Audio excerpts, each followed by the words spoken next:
And up next year, I mean, man, this is a tough one. We got your favorite fighter's favorite fighter, Jose Medina, coming back, taking on Ateba Gautier. And I think the line's way off on this. I don't get how Gautier could be such a huge favorite. We just saw Jose Medina once again take just a fucking insane amount of damage against Zach Reese, go 15 full minutes.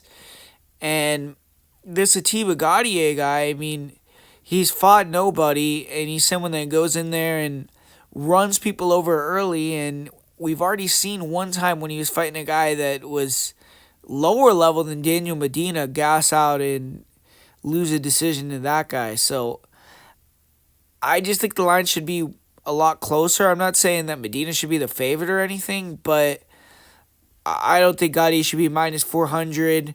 On the feet, obviously, Gotti is going to be a lot better.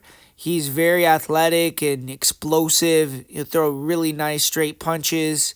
Fairly technical offense, and he's powerful, but opens up, gets wild, and if you shoot takedowns on him, he's very willing to reverse you and get on top. And I feel like if he doesn't finish on top when he engages in a lot of this wrestling and grappling, he gets very tired, and we've seen that in a couple of his fights. His last fight, he did get controlled for a lot of that first round, but came back and got the finish in the second, so that was good to see. A little bit improved cardio, but it wasn't a super long fight or super high-paced fight.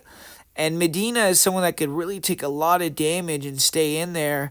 And on the feet, I don't think he's really going to bring much. I mean, maybe a counter hook he can land and sneak in there if Atiba's really tired or he doesn't see it. He could hurt him. But I feel like on the feet, he's going to be at a big disadvantage. But I think he could absorb probably what Gotti is going to throw at him and hang in there. And I see him trying to mix in the takedowns. And if he can get a takedown and get on top, we saw Zach Reese use jiu-jitsu to reverse Medina when he took him down in their fight. That's not going to happen with Gotti. I feel like if he takes him down, he's going to be able to control him and probably do some damage on top. That's why he's got a lot of his finishes outside the UFC versus these regional Peruvian guys that he was able to defeat. Bolivian, excuse me. But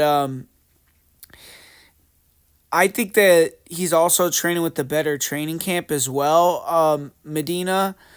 And he's going to be used to the elevation and training out there in South America. I think he's training in elevation in South America, or he might even be training in Mexico at Entrum or something. But I know he's training at elevation, whereas I think that Gotti is training out there in Dubai, so he's going to have a long flight, and we're going to see how he's going to be able to adjust and everything like that. I just feel like I'm going to say Medina wins this fight, man. I'm going to go with Medina via second or third round finish on the ground, but yeah, I think it's a clear dogger pass, and maybe a fight you want to live bet. Potentially, I mean, maybe Gautier could be the first guy to go out there and take Medina out, but I just can't trust him to win a decision over 15 minutes at that price tag. And when you give me that line, as a pick, I'm just going to say Medina.